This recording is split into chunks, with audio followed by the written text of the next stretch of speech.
नमस्कार दोस्तों, मैं हूं आपका दोस्त रोहिताश यादव।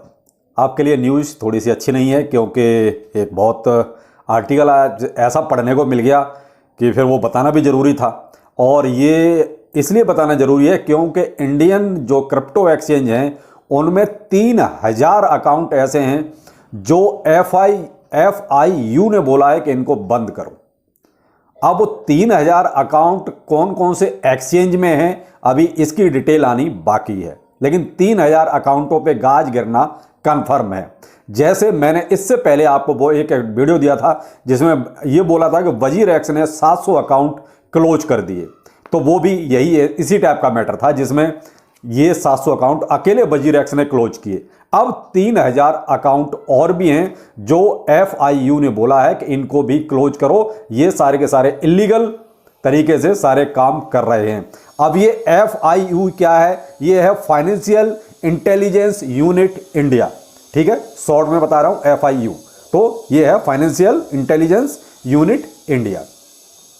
अब ये किस चीज की छानबीन कर रहे हैं? ये छानबीन इस चीज की कर रहे हैं कि जो क्रिप्टो करेंसी के जरिए मनी लॉन्ड्रिंग, ठीक है, स्मगलिंग और चाइल्ड पोर्नोग्राफी में ये एक तरह से पेमेंट के तौर पे यूज की जा रही है और एक्सचेंजों के जरिए की जा रही है। तो इसलिए इन्होंने ये कहा है कि भाई देखो, छानबीन तो चल ही रही है, इंडिया में तो कन्फर्म है सब कुछ और ये चल भी रहा है। तो इसी वजह से इंडियन एक्सचेंजों की हालत ज़्यादा खराब है और वो परेशान भी हैं। अब ये 3000 अकाउंट्स का और एक आफत आ गई। अब ये जो पूरा का पूरा आर्टिकल है द इकोनॉमिक्स टाइम में छपा हुआ है और मैंने पढ़ा तो थोड़ा सा अजीब लगा, यार ये क्या अभी तक ये सब भसड़ चली रही है? तो मुझे लगता है कि ये भी शायद और लंबा खींचेगा अगर इस तरीके से ये जांच चल रही है तो। अब FIU ने जो है एक ग्रुप है इगमोट ग्रुप। अब ये इगमोट ग्रुप है international group of financial intelligence. इसमें जो है लगभग 166 कंट्रीज जो है एक तरह से इस ग्रुप के मेंबर हैं। तो अब FIU ने इनका भी सहारा लिया है, एक तरह से इनके पास भी क्या कहते हैं कि इंटेलिजेंस के तौर पे एक तरह से इनके साथ ये अपनी चीज़ें शेयर की हैं कि भाई हमारे यहाँ से ये चीज़ें हो रही हैं, आपके कंट्री में शायद ऐसा ये अमाउंट वहाँ से आ रहा है, यानी एक्सचेंज के थ्रू, तो आप भी हमारी इसमें जो है हेल्प कीजिए। इंडिया तो इंडिया ने जो है ये 166 देशों में भी और भसड़ एक तरह से फैला दी कि भाई आप भी देखो जरा क्या इस तरीके से ये सब चल रहा है क्या? अगर ऐसा कुछ हो रहा है तो भाई साहब ये कहते हैं एक लंबी भसड़ हो रही है। तो अब अभी तक तो सोचा था कि शायद वो 700 अकाउंट वजीर एक्स के जो बंद हो गए शायद वहाँ मामला खत्म हो गया, लेकिन अब तो ये नहीं हो रहा। तो 3000 अकाउंट हैं। अब 3000 क्या 3300 हैं, मैंने राउंड फिगर में बताया 3000, बाकी 3300 अकाउंट के लिए FIU ने इंडियन एक्सचेंज को क्लियर कट बोला हुआ है कि भाई इनको भी क्लोज करो। अब ये डिटेल बाद में आएगी निकल के, जैसे वजीर एक्स की आई उस तरीके से कि भाई किस किस एक्सचेंज में कितने अकाउंट इस तरीके के इलीगल काम करने वाले हैं। तो भाई देख लेना कहीं आपका भी तो कोई अकाउंट ऐसा नहीं है, क्योंकि बहुत बड़ी भसड़ हो जाएगी अगर ऐसा कुछ हुआ तो। अब इसमें इन्होंने जो है ये चीज़ें मैंने आपको कहा कि कहाँ कहाँ एक तरह से क्रिप्टो करेंसी को यूज किया जा रहा है। दूसरा एक केस और भी चल रहा है, वो शायद आपको पहले भी मैं इसको कर चुका हूँ, थोड़ा सा ब्रीफ में बता देता हूँ। जो 2019 से 2021 तक जो FIU ने एक और पहले से जांच अपनी इंटरनल जांच कर ही रहा था पहले से, जिसमें उसने 28,000 करोड़ का इस टाइप का ट्रांजैक्शन जो है पकड़ा था कि क्रिप्टो करेंसी के जरिए इस तरीके से ये ट्रांजैक्शन भी हुए हैं। ये भी किसके जरिए हुए? एक्सचेंजों के जरिए हुए और इसी सब में हुए। मनी लॉन्ड्रिंग हुआ, पोर्नोग्राफी हुआ, स्मगलिंग हुआ, इसी सब में। तो 28,000 करोड़ का पहले भी ऐसे भी घपला एक तरह से देखा जाए तो हो चुका है। और जो वो कहते हैं समस्या है वो यही है कि क्रिप्टो करेंसी पे आए दिन कोई ना कोई एक नई आफत खड़ी हो जाती है। अब ये कब तक चलेगा? देखिए पहले से ही एक तो मंदी है, ऊपर से इतने सारे नेगेटिव इम्पैक्ट और ज़्यादा, और अब ये और एक नई भसड़, क्योंकि अब बात निकली है तो देखो दूर तक जाएगी। दूर तक जाएगी तो कहीं ना कहीं एक और नेगेटिव इम्पैक्ट जो है मार्केट पर आएगा, जरूर आएगा। क्यों नहीं आएगा साहब? कोई छोटी मोटी चीज़ नहीं है। 3000 अकाउंट इंडिया में बहुत है, कोई कम नहीं है यार। और अभी तो छानबीन चल ही रही है भाई, अभी कौन सा खत्म हो गई है? तो ये 3300 अकाउंट और आ गए, यानी 3300 और 700 4000 अकाउंट हो चुके क्लोज। अगर इस हिसाब से देखा जाए 700 वजीर एक्स के और 3300 ये, तो 4000 अकाउंट हो गए और अभी छानबीन चल रही है। आगे क्या होगा कह नहीं सकते। ये तो हुआ साहब इंडिया की तरफ से FIU ने जो भी किया है वो सब।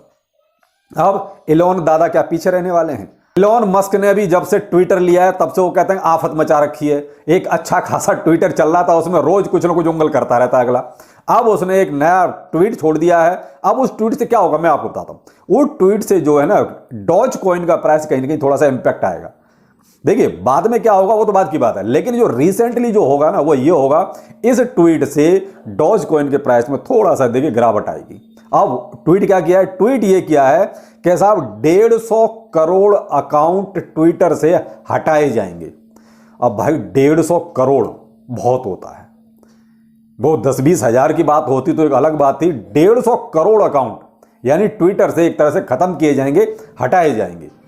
तो भाई आप हटा देते, लेकिन पब्लिकली इस तरीके से बोलना एक बड़े आदमी के लिए थोड़ा सा वो कहते हैं मार्केट पे इंपैक्ट डालता है।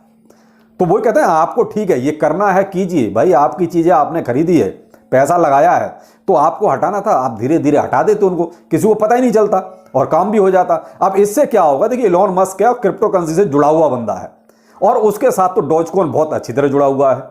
तो मैं यहां नहीं कह रहा कि आप पैनिक हो जाएं, पैनिक नहीं होइए, लेकिन क्या है कि बाद में कुछ थोड़ा सा अगर अच्छा ट्वीट आएगा तो डॉजकॉइन ऊपर भी आएगा। लेकिन क्या है कि यहां पर थोड़ा सा कहीं ना कहीं इंपैक्ट आने का थोड़ा सा मसला हो सकता है, क्योंकि 150 करोड़ अकाउंट ट्विटर से बहुत बड़ी बात है, उनको डिलीट कर देना या हटा देना। तो आप थोड़ा सा जो है इस खबर को बताने का मतलब सिर्फ इतना था कि आप डॉजकॉइन में पैनिक ना हो। पैनिक सेलिंग आपको बिल्कुल नहीं करनी है। डॉजकॉइन कहीं नहीं जाएगा, डॉजकॉइन का प्राइस तो ऊपर ही जाएगा, 100% जाएगा, ये मैं आपको दावे के साथ कहता हूं, क्योंकि ये तो इलॉन मस्क है, अपने डिसीजन के लिए हमेशा मशहूर रहता है। तो ये है कुछ अभी तक की 2 न्यूज़ जो कहीं ना कहीं क्रिप्टो करेंसी के लिए देखिए खराब है, अच्छी नहीं है, बहुत खराब है।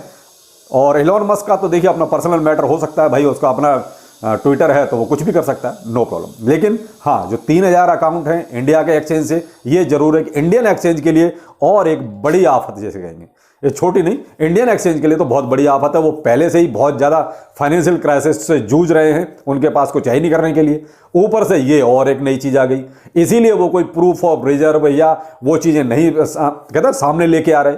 भाई कहाँ से लेके आए, उनके पीछे तो ये इंटेलिजेंस और इनकम टैक्स और ये सब पड़े हुए हैं। अब जब तक देखिए इनका पीछा ये जो फाइनेंशियल संस्थाएं हैं वो नहीं छोड़ेंगी, तब तक मुझे नहीं लगता कि देखिए साहब इंडियन एक्सचेंज ज़्यादा वो कहते हैं ग्रो कर पाएंगे, या ये कहो कि पनप पाएंगे, या ये कहो कि वो अपने आप को स्टेबल कर पाएंगे।